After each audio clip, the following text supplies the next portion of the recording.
Assalamualaikum warahmatullahi wabarakatuh, Pak Fajri dan juga teman-teman semuanya. Izinkan saya mempresentasikan PPT Kesetimbangan Kimia dari mata kuliah Kimia Fisik kelas B dengan dosen pengampu Pak Fajri Ihsan. Sebelumnya izinkan saya memperkenalkan diri, nama saya Putri Syafirah Limatus Sadia Purnomo dengan NIM 3334210021. Baik, langsung saja ke materi pertama, yaitu mengenai diagram fasa senyawa murni. Nah, salah satu jenis diagram fasa adalah peta tekanan dan suhu di mana setiap fasa zat paling stabil. Kriteria termodinamika untuk stabilitas fasa mengarah ke hasil yang sangat umum, aturan fasa yang merangkum kendala pada kesetimbangan antara fasa. Nah, hal tersebut akan kita bahas lebih lanjut lagi pada poin-poin berikutnya. Nah, sebelum kita mulai, kita semua tahu apa itu fasa. Fasa merupakan bentuk materi yang seragam dalam komposisi kimia dan keadaan fisik. Jadi ada fasa padat, cair, dan gas dari suatu zat. Berikutnya, stabilitas fasa. Stabilitas fasa. Termodinamika menyediakan kerangka kerja yang kuat untuk menggambarkan dan memahami stabilitas dan transformasi fasa. Tetapi terminologi harus digunakan dengan hati-hati. Secara khusus perlu dipahami istilah fasa, komponen, dan derajat kebebasan. Maka dari itu nanti kita akan mempelajari ketiga hal tersebut agar tidak terjadi kesalahan. Nah, di sini ada gambaran dari larutan satu fasa dan juga dispersi yang nantinya akan kita bahas juga lebih lanjut. Nah, berikutnya ada dari jumlah fasa. Jumlah fasa dalam suatu sistem dilambangkan dengan P. Gas atau campuran gas adalah fasa tunggal, jadi P-nya itu sama dengan 1. Nah, kristal zat adalah zat tunggal dan dua cairan tercampur penuh membentuk fasa tunggal. Dua logam membentuk sistem dua fasa, P sama dengan 2. Jika mereka tidak dapat bercampur, tetapi sistem satu fasa, sebuah paduan jika mereka dapat bercampur dan benar-benar bercampur.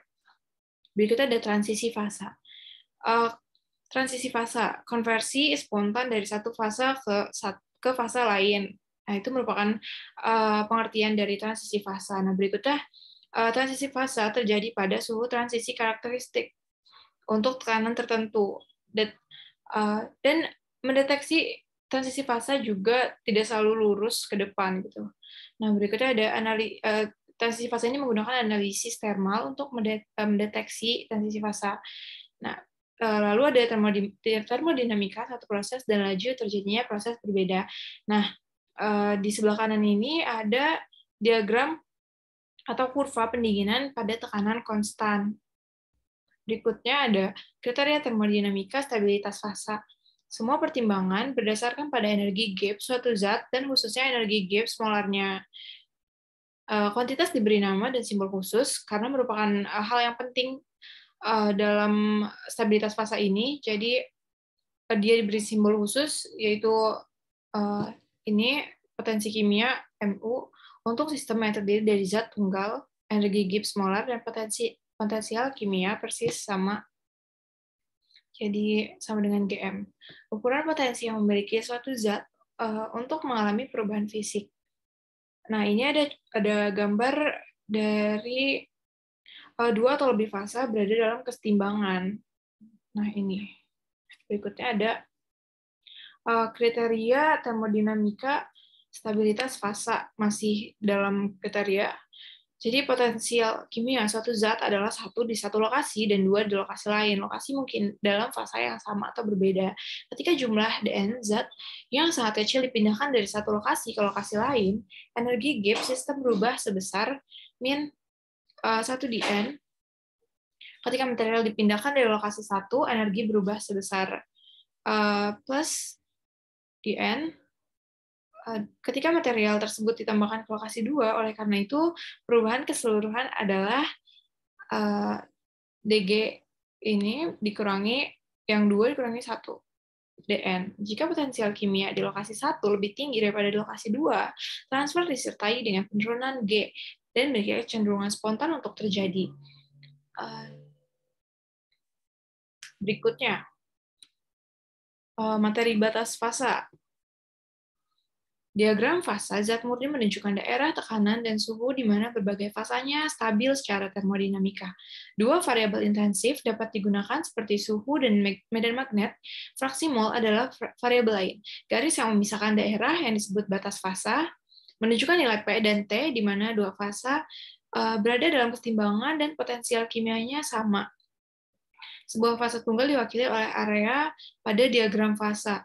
Nah, ini contoh diagramnya bisa dilihat di sini. Dan ini ada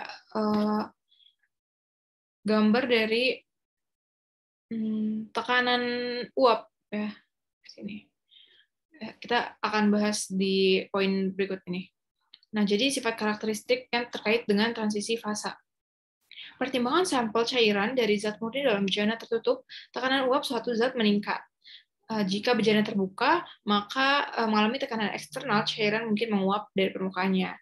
Nah, suatu cairan sama dengan tekanan luar disebut suhu didih pada tekanan itu. Untuk kasus khusus tekanan luar 1 atm, suhu didih disebut titik didih normal. Titik didih standar cairan sedikit lebih rendah dari titik didih normalnya. Misalnya, titik didih normal air adalah 100 derajat Celcius, tetapi titik didih standarnya adalah 99,6 derajat Celcius.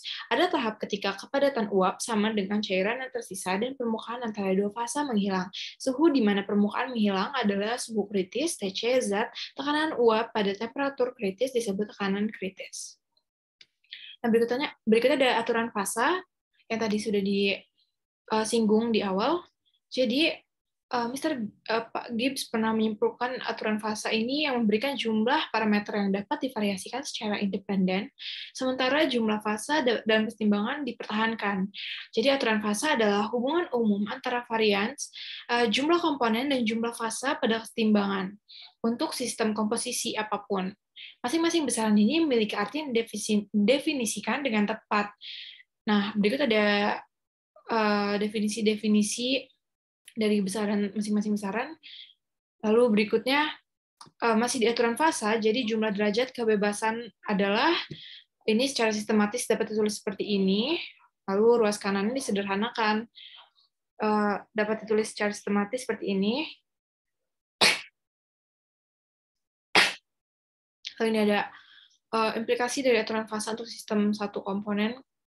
Nah, dia ditulis secara sistematis seperti ini. Lalu ini sebelahnya ada diagram ini ya, diagram fasa satu komponen. Jadi bisa dilihat di sini ya. Ini juga ada penjelasannya sedikit. Nah, berikutnya ada 3 diagram fasa representatif. Yaitu ada karbon dioksida, ada air, dan juga ada helium. Kita bahas satu-satu. Dari karbon dioksida. Nah, kemiringan menunjukkan suhu leleh karbon dioksida pada meningkat seiring dengan tekanan. Kita bisa lihat dari diagramnya juga. Lalu titik rangkap 3 terletak di atas 1 atm, cairan tidak dapat eksis pada tekanan atmosfer normal berapapun suhunya. Zat padat menyublim ketika dibiarkan di tempat terbuka. Tekanan minimal 5,11 atm untuk mendapatkan cairan. Silindernya mengandung cairan atau gas terkompresi pada 25 derajat Celcius yang menyeratkan tekanan uap 67 atm berada dalam keseimbangan. Ketika gas dilepas melalui keran yang bertindak sebagai throttle, gas mendingin oleh efek Joule-Thomson. Nah, berikutnya air. Batas cair uap merangkum tekanan uap cair bervariasi dengan suhu. Suhu didih bervariasi dengan tekanan. Ini juga ada diagramnya di sini, diagram fasa dari air. Jadi jika garis memiliki kemiringan negatif turun dari kiri ke kanan hingga 2 kebar, berarti suhu leleh turun saat tekanan dinaikkan. Nah, berikutnya ada helium. Sini ada diagramnya juga, diagram fasa dari helium. Jadi helium ini berperilaku luar biasa pada suhu rendah karena massa atomnya sangat rendah dan hanya ada interaksi yang sangat lemah antara tetangga. Pada 1 atm, fasa padat dan gas helium tidak pernah dalam keseimbangan berapa rendah pun suhunya. Atom sangat ringan sehingga mereka bergetar dengan gerakan amplitudo besar, bahkan pada suhu yang sangat rendah dan padatan hanya mengguncang sendiri. Ya, di sini bisa ada penjelasannya juga sedikit di sini. Nah, berikutnya ada diagram fasa biner liquid. atau cairan. Jadi kesetimbangan fase sistem biner lebih kompleks karena komposisinya yang merupakan variabel tambahan, namun mereka memberikan ringkasan yang sangat berguna dari kesetimbangan fase untuk sistem nyata yang ideal dan yang mapan secara empiris. Topik ini berfokus pada campuran biner cairan. Diagram fase campuran cair padat. Jadi kesetimbangan fase sistem biner ini sedikit lebih kompleks daripada materi-materi sebelumnya. Nah, di sini kita mulai dari ada di sini diagram. Jadi ini adalah variasi tekanan uap total campuran biner dengan fraksi molar A dalam cairan ketika hukum Raoult dipatuhi. Nah, kita langsung aja ke diagram tekanan uap. Tekanan uap parsial komponen larutan ideal dua cairan yang mudah menguap terkait dengan komposisi campuran cairan menurut hukum Raoult. Di sini secara sistematis dapat terlihat seperti ini. Ya, jadi ekspresi ini menunjukkan bahwa tekanan uap total berubah secara linear dengan komposisi dari PB ke PA saat XA berubah dari 0 ke 1, komposisi zat cair dan uap yang berada dalam kesetimbangan belum tentu sama jika fraksi mol komponen dalam uap adalah YJ dengan J sama dengan A dan B. Maka tekanan parsialnya adalah PJ sama dengan YJP dengan P tekanan total. Ini bisa dilihat di sini. Lalu berikutnya ada diagram tekanan uapnya. Nah, di sebelah kiri ini ada fraksi molar A dalam uap biner larutan ideal dinyatakan dalam fraksi molarnya dalam cairan. Lalu di sebelah kanannya ini ada ketergantungan tekanan uap dari sistem yang sama, seperti gambar ini 5C2. Tetapi dinyatakan dalam fraksi mol A dalam uap dengan menggunakan persamaan 5C5. Berikutnya, diagram suhu komposisi. Diagram komposisi suhu ini adalah diagram fasa di mana batas-batasnya menunjukkan komposisi fasa yang berada dalam kesetimbangan pada berbagai suhu. Nah, ini bisa dilihat di sini diagramnya. Jadi fasa cair terletak di bagian bawah diagram. Diagram temperatur komposisi merupakan inti dan diskusi distilasi. Sistem terdiri dari cairan dan uapnya yang dikurung di dalam silinder dilengkapi dengan piston bergerak yang memberikan tekanan konstan. Dalam banyak kasus adalah 1 atm. Nah, berikutnya ada diagram suhu komposisi, yaitu konstruksi diagram. Jadi diagram suhu komposisi ini dapat dibangun dari data empiris tentang komposisi fasa dalam kesetimbangan pada setiap suhu. Jadi tidak hanya dibangun oleh tekanan saja, tapi juga bisa dibangun oleh suhu. Nah, jika tekanan sekitar 1 atm, titik-titik yang menunjukkan kesetimbangan cairan uap, untuk masing-masing komponen cairan murni adalah titik didih normalnya. Nah, lalu berikutnya ada interpretasi diagram. Ini bisa dilihat di sini diagramnya, poin-poin dari diagram suhu komposisi yang dibahas dalam teks. Garis vertikal melalui A adalah isoplat. Isoplat. Garis komposisi konstan dari seluruh sistem. Ini bisa dilihat penjelasannya sedikit. Lalu berikutnya ada diagram fasa cair-cair. Nah, poin pertama ada pemisahan fasa. Jika sejumlah kecil cairan B ditambah ke sampel cairan lain A pada suhu T, cairan B larut sepenuhnya dan sistem biner tetap satu fasa. Semakin banyak B yang ditambahkan, sebuah tahap datang di mana tidak ada lagi yang larut. Sampelnya sekarang terdiri dari 2 fasa dalam kesetimbangan satu sama lain. Yang paling banyak terdiri dari A jenuh dengan B yang kecil, jejak B jenuh dengan A. Ini ada diagramnya. Untuk campuran A dan B, daerah di bawah kurva sesuai dengan komposisi dan suhu di mana cairan dapat bercampur sebagian. Suhu kritis atas. Nah, berikutnya ada masih pemisahan fasa. Bisa dibaca di sini. Komposisi pertama diwakili oleh titik A dan komposisi yang terakhir dengan titik A aksen juga aksen, tapi 2 di sini ya. Lalu berikutnya komposisi dari 2 fasa pada kesetimbangan bervariasi dengan suhu. Jadi menaikkan suhu meningkatkan miscibility A dan B. Berikutnya ada suhu solusi kritis. Suhu larutan kritis atas truk yang tadi sudah disinggung pada bagian sini. Pada bagian pemisahan fasa. Jadi itu adalah suhu tertinggi di mana pemisahan fasa terjadi. Di atas suhu kritis atas, kedua komponen dapat bercampur sepenuhnya. Suhu ini ada karena gerakan termal yang lebih besar mengatasi keuntungan energi potensial apapun dalam molekul dari suatu jenis yang berdekatan. Nah, ini ada contoh diagramnya untuk suhu larutan kritis atas ini, dan di sebelah kanannya ada interpretasi termodinamika suhu larutan kritis atas berfokus pada energi Gibbs, pencampuran, dan variasinya dengan suhu. Ini ada contoh diagramnya. Model sederhana dari solusi nyata, khususnya dari solusi reguler yang dibahas dalam topik 5B ini menghasilkan energi Gibbs pencampuran yang berperilaku.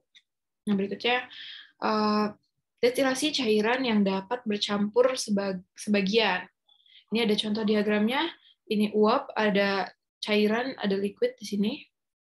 Kalau diagram fase untuk dua komponen yang dapat bercampur sempurna sebelum mendidih, destilasi campuran komposisi A1 menghasilkan uap dengan komposisi B1 yang mengembuh menjadi larutan fasa tunggal yang dapat bercampur sepenuhnya pada B2.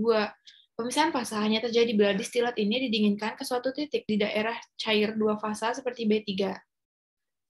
Nah, lalu berikutnya ada masih destilasi cairan yang dapat bercampur sebagian.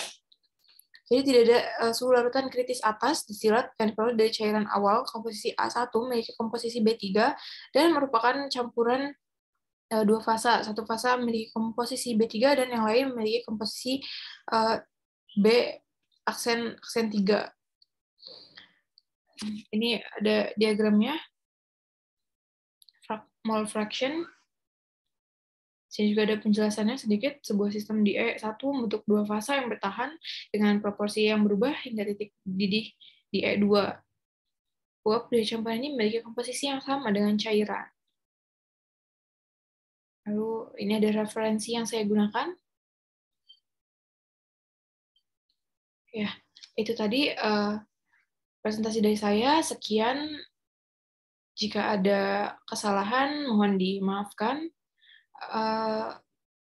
Wabillahi taufiq wal hidayah. Wassalamualaikum warahmatullahi wabarakatuh. Terima kasih.